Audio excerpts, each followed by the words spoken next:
Quando a maioria das pessoas imagina a garagem particular de um rei, especialmente do monarca reinante do Reino Unido, pode imaginar um palácio com pisos de mármore polido, brilhando com Bentleys com acabamentos em ouro, filas de hipercarros com placas com a sigla ARH e motoristas à disposição.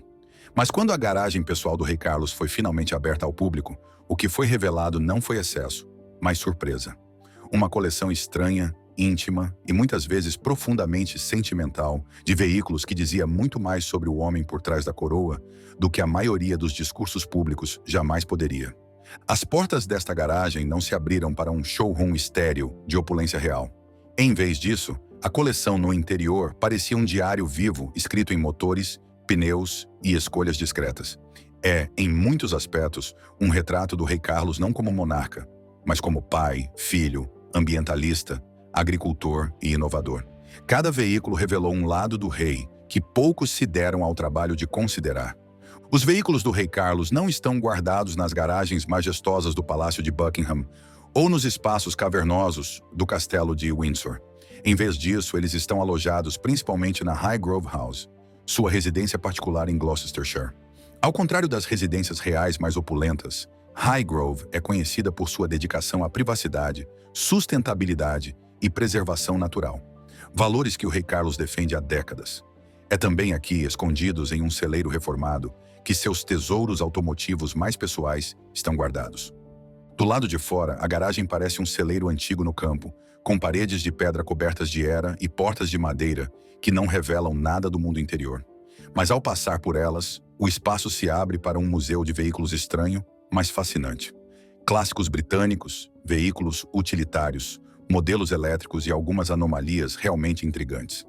Pessoas com acesso ao local descrevem o layout como deliberado e cuidadosamente planejado. Nada parece estacionado aleatoriamente. Os carros não estão acumulando poeira por negligência, mas por reverência. Cada um é preservado no estado em que foi usado pela última vez, como se o tempo tivesse parado especificamente para preservar as memórias que eles guardam. Um dos primeiros veículos que chamou a atenção foi um Land Rover Série 3. Não particularmente chamativo, mas bastante desgastado. Este carro tinha uma profunda ligação histórica com a família real, tendo sido conduzido pelo príncipe Philip, pai de Charles. Não tinha sido restaurado. O couro estava rachado, o metal amolgado, a pintura desbotada. Mas isso não era negligência, era preservação. Uma memória sobre rodas mantida tal como estava, como uma foto de família com manchas intactas. Ainda mais reveladora foi a presença do Aston Martin DB 6 Volante Mark II, um carro dado a Charles pela rainha Elizabeth II em seu aniversário de 21 anos. Valendo mais de 1.500.000 libras hoje, seu verdadeiro valor não está no preço, mas na sua trajetória. O carro ganhou as manchetes em 2008, quando foi revelado que Charles o havia convertido para funcionar com combustível bioetanol, especificamente uma mistura feita de vinho branco inglês e soro de queijo. A abordagem ecológica do rei a este clássico tão apreciado surpreendeu muitos, demonstrando uma dedicação à sustentabilidade que vai além das palavras. O DB6 tornou-se um símbolo tanto da inovação como do sentimentalismo de Carlos. Foi o mesmo carro utilizado pelo príncipe William e Kate Middleton para a saída do casamento em 2011, unindo gerações através de um motor pouco convencional. Embora a garagem esteja certamente repleta de nostalgia, ela não é desprovida de prestígio moderno. Um dos veículos mais proeminentes é o Jaguar I-Pace, um SUV totalmente elétrico pintado em um azul personalizado chamado Luar Blue. Não era apenas um veículo elétrico qualquer, ele marcou uma revolução silenciosa. Charles foi o primeiro membro da realeza britânica a possuir um veículo totalmente elétrico, adquirindo-o em 2018, antes de muitos políticos e celebridades fazerem a mudança. O I-Pace não foi escolhido pelo luxo ou estilo, mas pela praticidade e impacto ambiental. Uma estação de recarga exclusiva para veículos elétricos foi instalada na Clarence House, e o carro era usado para eventos e viagens pela propriedade. Sua presença na garagem não era apenas funcional, era filosófica. Um rei moderno abraçando o futuro do transporte de uma forma alinhada com sua longa defesa das ações climáticas. Mas a praticidade tem seus limites, especialmente quando se trata de segurança. Para compromissos de alto risco, Charles usa o Range Rover Sentinel, um veículo que parece normal à primeira vista, mas é na verdade uma fortaleza à prova de balas. Ele pode resistir a explosões, tem pneus que não esvaziam, um sistema de filtragem de ar e até uma escotilha de escape. Avaliado em até 500 mil euros, é a prova definitiva de que mesmo monarcas ambientalistas às vezes precisam andar em tanques disfarçados de SUVs. E depois há a estranha inclusão de um Audi A8. Não é britânico, não é vistoso, não é típico, mas é extremamente confortável, discreto e ideal para circular pelas cidades sem chamar a atenção. É o sinal de um homem que, por vezes, prefere o conforto e o anonimato ao legado ou ao patriotismo. Mesmo na escolha dos seus carros, Charles equilibra a tradição com as necessidades atuais. Uma das características mais surpreendentes da garagem é a presença de Land Rover Defenders. Não os novos modelos de showroom, mas versões mais antigas, robustas e bastante usadas. São veículos de trabalho, não peças de exposição. Charles é frequentemente fotografado dirigindo-os por caminhos lamacentos, em Highgrove ou liderando iniciativas de conservação. Ao lado do Defender estão carrinhos elétricos utilitários, muitos com racks personalizados ou painéis solares. Eles são usados para inspecionar jardins, transportar adubo ou simplesmente se deslocar silenciosamente entre os edifícios da propriedade. Não são para exibição, mas para trabalho. A própria existência desses veículos prova o quanto Charles está imerso nas operações diárias de suas propriedades. Uma presença inesperada foi uma Van Ford Transit modificada, pintada de azul marinho, com um interior adaptado para um espaço de trabalho móvel. Embora de aparência espartana, ela contém equipamentos de comunicação e espaço para uma mesa, provavelmente usados para reuniões no campo ou compromissos confidenciais. Há também um caminhão de apoio da Royal Estate, outrora usado para transportar colmeias e equipamentos de jardinagem. Outra referência à natureza prática de Charles. Todos os veículos deste segmento dizem muito sobre a filosofia de trabalho de Charles. Sustentabilidade, funcionalidade e recusa em desempenhar o tipo de realeza desconectada frequentemente associada à monarquia. Mas nem tudo eram carros. O conceito de transporte do rei, ao que parece, é mais amplo do que o da maioria das pessoas. Entre as curiosidades encontradas na garagem ou no depósito adjacente, estava um rickshaw movido a pedal. Presente do sul da Ásia, o rickshaw é uma homenagem cultural e um tema de conversa, usado ocasionalmente em eventos de caridade. Há também uma carruagem landau puxada por cavalos, mantida em um estábulo separado com temperatura controlada, mas ainda usada para compromissos, especialmente em áreas rurais. Este veículo tem um peso histórico, mas também demonstra a apreciação de Charles pela tradição cerimonial em contextos apropriados. Talvez a inclusão mais surpreendente tenha sido uma bicicleta elétrica de 2 rodas, usada pelo próprio rei para se deslocar pelas suas propriedades. Não se trata de um golpe publicitário, nem de um evento para a imprensa. É apenas um meio de transporte silencioso e prático. Ele testou vários ao longo dos anos, mas um deles foi avistado por fotógrafos perto de uma das suas quintas biológicas em 2021. Por último, uma relíquia rara, um carrinho de inspeção do trem real. Outrora usado para circular pelos trilhos do jardim privado, para funcionários e pequenas entregas, este carrinho de bitola estreita mostra o quão única pode ser a logística da família real.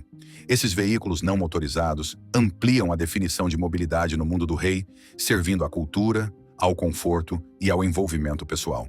Embora a maior parte da garagem tenha uma consistência temática, britânica, sustentável ou histórica, alguns carros simplesmente desafiam qualquer explicação. Um Vauxhall Cresta de 1970, bege e totalmente simples, parece totalmente fora de lugar, mas seu passado não é. Segundo consta, ele serviu como veículo discreto do príncipe Charles em sua juventude, usado para viajar incógnito, sem atenção, guarda-costas ou imprensa. Depois vem o Audi 80 de 1994, uma compra em segunda mão que se acredita ter sido usada para viagens ao campo. Nos anos 90, a Audi ainda não tinha alcançado seu status de luxo moderno. Este carro quadrado e sem graça provavelmente era apreciado por Charles justamente por esse motivo. Ninguém olharia 2 vezes para ele. Um Peugeot 250 se junta à frota, nunca confirmado oficialmente pelo palácio, mas acredita-se que tenha servido ao rei ou à sua equipe de segurança. Sua presença, mais uma vez, mostra a preferência de Charles por transportes discretos em momentos em que a cerimônia não era necessária. E então vem o Metrocab. Sim, o táxi elétrico preto usado em Londres. Um deles foi presenteado a Charles durante uma exposição sobre sustentabilidade na década de 2000. A maioria teria doado para um museu ou esquecido, mas Charles ficou com ele. Alguns dizem que por apreço, outros suspeitam que seja por curiosidade. Nenhum desses carros é rápido, caro ou glamouroso. Mas é exatamente por isso que são importantes. Cada veículo dessa categoria revela que Carlos não coleciona símbolos de status. Ele coleciona ferramentas, memórias e mensagens. Tão surpreendente quanto o que foi encontrado na garagem do Rei Carlos foi o que estava ausente. Ao contrário de muitos membros da realeza ou da elite global, Carlos não tem supercarros. Nenhum Ferrari, Lamborghini, Bugatti ou McLaren. Ele nunca foi fotografado com um. Nenhum vazamento. Nenhum leilão. Nenhum rumor. Também não há nenhum Tesla, Lucid Air ou Rivian. Apesar de ser uma das vozes reais mais influentes em sustentabilidade, Charles nunca entrou na onda de Elon Musk. Em vez disso, ele escolheu o Jaguar I-Pace, um carro elétrico britânico com credenciais sólidas e discretas. Ele também não coleciona carros de corrida clássicos ou cupês Aston Martin raros. Nada de Maseratis. Nada de Porsche no EV11S. Nada de Roadsters Pagani. Seu único item colecionável de destaque, o DB6, foi reaproveitado como um experimento de energia limpa. Mesmo limusines de luxo como Maybachs ou Rolls-Royce Phantoms não são mantidas em Highgrove. Esses veículos cerimoniais pertencem à coroa e permanecem na Royal Mews. Em suma, Charles evitou intencionalmente a imagem de um monarca obcecado pela opulência. Sua coleção de carros prova que seus valores, sustentabilidade, tradição, discrição, não são apenas slogans. Eles são os engrenagens e o combustível de sua vida cotidiana. O que emerge dessa história não é apenas um inventário de carros. É um estudo de caráter. Um monarca que cresceu em uma era de império e grandeza baseada em combustível, mas escolheu seguir em direção a um legado mais consciente e fundamentado. A garagem do Rei Carlos nos mostra seu lado sentimental através de veículos ligados aos seus pais e à sua juventude. Seu compromisso ambiental, através de veículos elétricos e conversões para biocombustível. Seu instinto prático, com vans utilitárias e Defenders. Sua curiosidade cultural, de rickshaws a carruagens reais. Sua rejeição ao excesso, com a ausência de hipercarros exóticos ou marcas de luxo exageradas. Existem poucas figuras públicas cujas garagens poderiam mapear tão intimamente sua filosofia. No caso do Rei Carlos, cada carro conta uma história. Alguns estão empoeirados, alguns são estranhos, mas nenhum é aleatório. A garagem real em Highgrove não brilha, mas fala, alto, não de potência, mas de propósito. Ela nos diz que o Rei Carlos é um monarca que não se contenta em ser conduzido pela história. Ele dirige, devagar, com cuidado e muitas vezes fora da estrada, em direção a um tipo diferente de legado. Um legado que prioriza a sustentabilidade em vez do status, a utilidade em vez da vaidade e a história em vez do espetáculo. O que isso diz sobre o futuro da monarquia? Talvez, assim como sua garagem, ele não seja como esperamos. Mas pode muito bem funcionar melhor do que qualquer um poderia imaginar.